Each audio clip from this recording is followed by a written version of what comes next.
Thank you so much for joining me as we take a look at my handheld console collection. My name is Paul, aka 90s Handheld Gamer. So doing this video I think is pretty fitting with my channel and my channel name. But we're going to start this off by looking at some of the most portable handhelds in my collection, starting off with this modded Game Boy Advance SP. It was reshelled with this Legend of Zelda gold shell, which looks really cool. And it was even modded with an IPS screen on it. I'll start that up so you can take a look at that. And I do have Game & Watch Gallery 2 inserted here, which is a Game Boy Color game, of course. Pretty cool. Honestly, since I've got this console, I haven't really played it a lot, but I do plan to change that when I can finally find my cartridge of Pokemon Fire Red. That was a childhood game for me. I originally played the Gen 1 games a lot on the original Game Boy or Game Boy Color versions with Pokemon Yellow, Red, and Blue. But I really would like to revisit Pokemon Fire Red. But even though I haven't used this SP too much, I do really love how it looks. The IPS screen on it is really nice. The only thing that I'm not sure about, even though they put that IPS screen on the retro store that I bought it from, I don't think they updated a battery in it. So I may need to try to like mod this one a little more myself and get a better battery so that IPS screen doesn't just eat up all the juice in that battery. But next up, we're going to take a look at this Game Boy Advance. I mean, not Game Boy Advance, Nintendo DS Lite here. You can see it's a little smudgy on the screen and stuff because I really haven't played it, actually. This is another one that, honestly, I just picked this one up because it was in really good condition.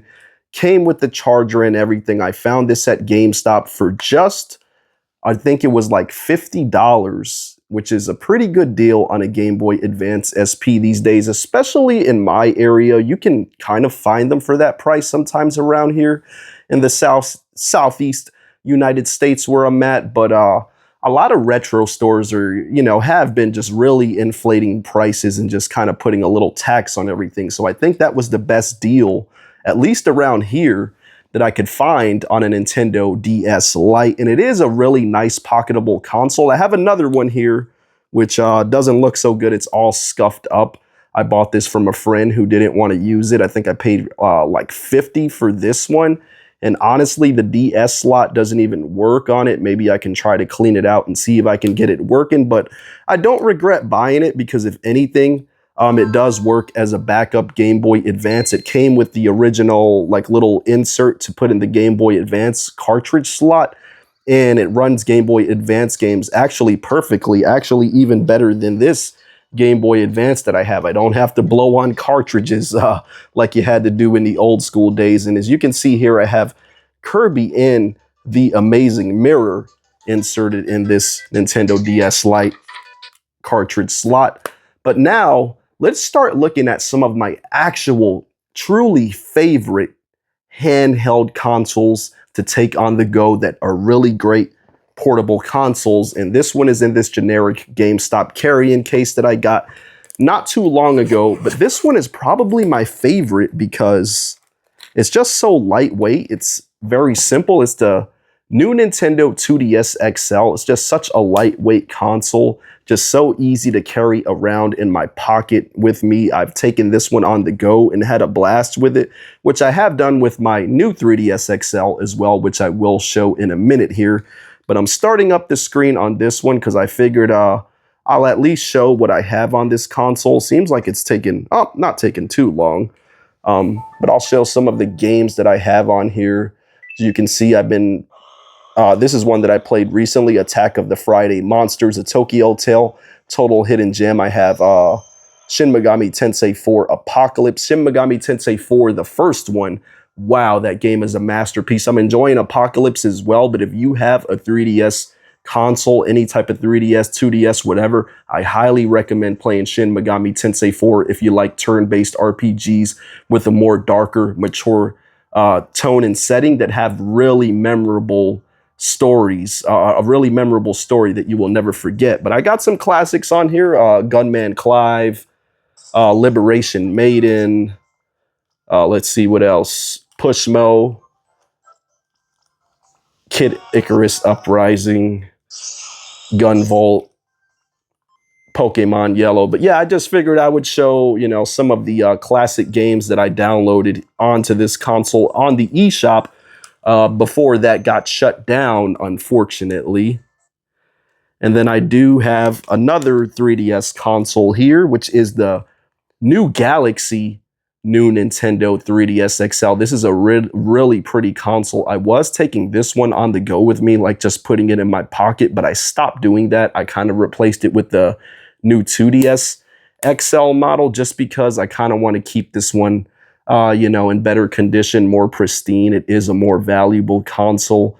Really nicer, has better features because it does have the 3DS, the improved 3D feature on it if you would like to take advantage of that, which I really haven't used much, but it's cool to have it if I do want to use it. I really like this console. I don't think I have any eShop games on this one. For anyone who's been following the channel since the early days, I did have Ocarina of Time 2DS that I had a lot of great eShop games downloaded on it before that shut down, but unfortunately, that console was basically stolen from me, so I don't have that anymore, but that's okay because I'm still really happy with my handheld console collection and all the games that I have. And here we are opening up my Nintendo Switch OLED here, which I have the pink Joy-Cons on. And the reason that I actually got the pink Joy-Cons are because I kind of hated the way the white ones were always getting discolored, like that black around the joystick. But it turns out these do the same thing. I don't know if that's from keeping it in a carrying case or that's just a problem that Joy-Cons have with like the what do you call it, joysticks bleeding out onto the Joy-Con or something. I'm really not sure, but I am starting this one up. I'll be honest, I haven't played it lately because, spoiler alert, I've been playing on my Switch too, but I'll just start this up, show you what I've been playing on here. I haven't really played anything recently other than Kaze on here, and then I did recently beat Red Dead Redemption on here, which is an absolute classic game. If you've never played, you should definitely play that. But just to look at a little bit of my library of games, you can see what I've played on here.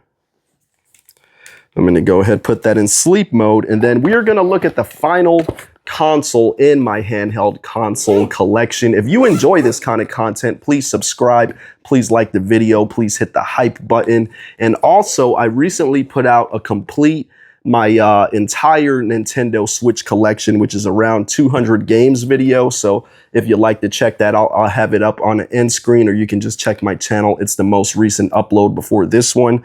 But next up is, of course, the Nintendo Switch 2, which honestly, I really love. Like, this is the most premium handheld that I've ever held in my hands. I know a lot of people complain about the screen compared to the OLED. Well, I have the OLED right there. And while the OLED is better for dark games that have true blacks, I really feel like vibrant, you know, 3D, even 2D games look really amazing on the Nintendo Switch 2. Honestly, I think most people who complain about the screen of this console don't have one for themselves and have never even really seen one in person. But these are the most recent game I've been playing on here is Super Mario Galaxy 2, and shout out to Square Enix because I was surprised a couple days ago that I finally got a code for Final Fantasy Tactics, the Ivalice Chronicles. You know, they sent me that for free, so that's really cool. I'll have to play that, try it out.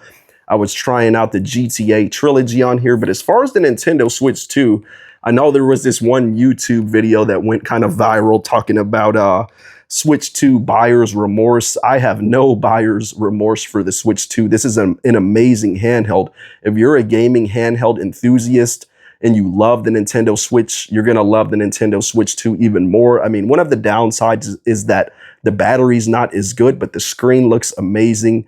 There are just so many upgrades with your Nintendo Switch 1 games just looking better and running better on this console. I know people were also complaining about the screen, how it has ghosting for 2D games. I've been playing 2D games on it, like this one right here, Donkey Kong Tropical Freeze. It looks great on here. I have not noticed any ghosting.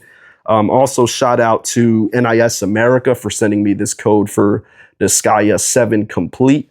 But yeah, the Nintendo Switch 2 is the handheld that I'm just most into right now. I mean, Mario Kart World, although I haven't played it lately because I'm not the hugest Mario Kart guy, it's a fun game to just pick up and play anytime with that knockout tour. Donkey Kong Bonanza was a great game, 9 out of 10, 10 out of 10 type of game. Really fun action adventure platformer. But anyway, that is everything that I have here in my handheld console collection. Thank you so much for watching. I really do appreciate it. If you're not already, don't forget to subscribe. And even if you are subscribed, make sure you have your notifications set to all, and I will catch you on the next one.